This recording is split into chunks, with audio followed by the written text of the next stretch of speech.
আজকে আমি বানাবো রাস্তার ধারে দোকানগুলো স্টাইলের ঘুগনি। তো তার জন্য প্রেসার কুকারে দিয়ে দিচ্ছি আগে থেকে ভিজিয়ে রাখা মটর এবং দুটো কাটা আলু, পরিমাণ মতন জল, সাথে দিচ্ছি লবণ এবং একটু হলুদ। এবার 3টে সিটি মেরে নিচ্ছি। দেখো তাতেই আমার কত সুন্দরভাবে সিদ্ধ হয়ে গেছে মটরটা। এবার অন্যদিকে তেলে দিয়েছি একটি পেঁয়াজ এবং অল্প পরিমাণে পাঁচফোড়ন, সাথে দিচ্ছি তেজপাতা এবং গরম মশলা। পেঁয়াজটা নেড়ে আমি এতে দিয়ে দিচ্ছি একটি কেটে রাখা টমেটো। এবার একটু লবণ দিয়ে ততক্ষণ নাড়তে হবে যতক্ষণ না টমেটোটা পেঁয়াজের সাথে মিশে যাচ্ছে।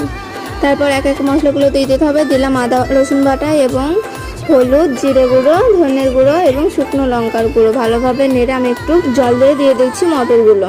এবার মটরটাকে ভালোভাবে কষিয়ে সিদ্ধ করে রাখা মটরের জলটাকে দিয়ে ভালোভাবে ফুটিয়ে নিলে তৈরি রাস্তার ধারে দোকানের মতন ঘুগনি। তোমরাও একবার এইরকম সহজভাবে বানিয়ে দেখতে পারো, খেতে হয়েছে একদম দারুণ। এইরকম নতুন নতুন ভিডিও পেতে চ্যানেলটি সাবস্ক্রাইব করে পাশে থাকবে। এখন আসছে, আবার দেখা হচ্ছে পরের ভিডিওতে। বাই।